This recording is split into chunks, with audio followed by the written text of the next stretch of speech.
Hi, I'm Ruby Bolton. I am the founding attorney of the Bolton Law Firm. I'm board certified in family law, and the Bolton Law Firm has offices in the Woodlands and in Tomball, Texas.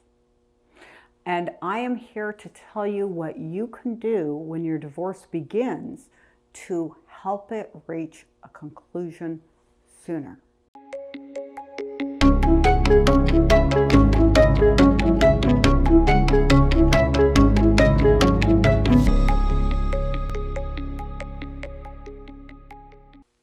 The first time that you sit down with your divorce attorney, one of the things that you want to begin working on is putting together your inventory and appraisal.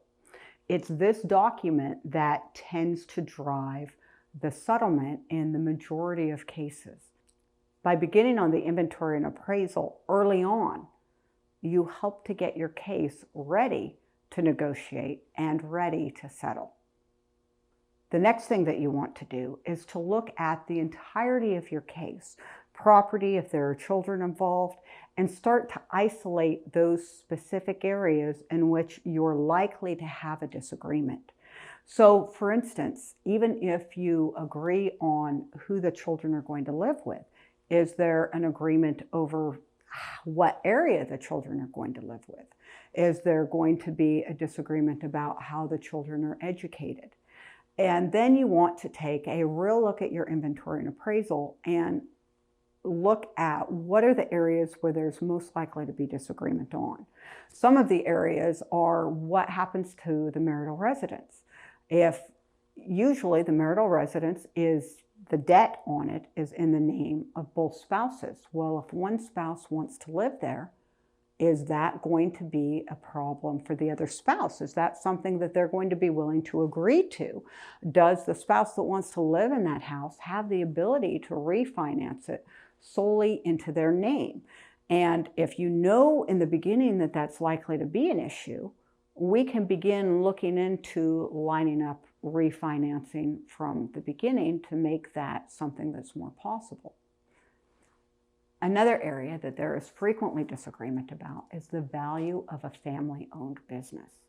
If you have started a business during your marriage, that might be worth the whole world to you. But the question is not, what is it worth to you? The question is, what would it be worth to somebody else? Is it something that they can sell? And if you have a family-owned business, how much that's worth is frequently the biggest point of contention in a trial.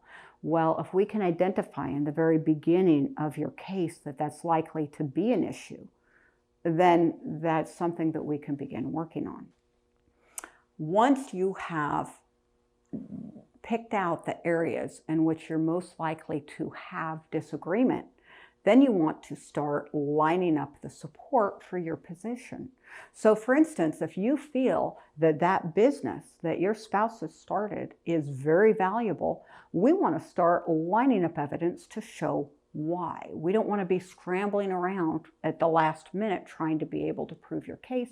We want to get that evidence in place as soon as possible. If there's going to be a contention over who has custody of the children, we want to begin lining up support for you having custody from the first moment that you walk in there. So once you have done those three things, begun putting your inventory and appraisal together, identified the areas that you're likely to have disagreement on, and gotten the support for your position, well, then you're ready to mediate your case and to try to settle your case. And you might be wondering, well, if we're going to try to settle, why did we line up all that evidence? And that's because the very best way to get a good settlement in your divorce is for it to be absolutely crystal clear to everyone involved that you are 100% ready for trial. And that if you go to trial, you're going to be able to make your points and that you're going to be able to do very well.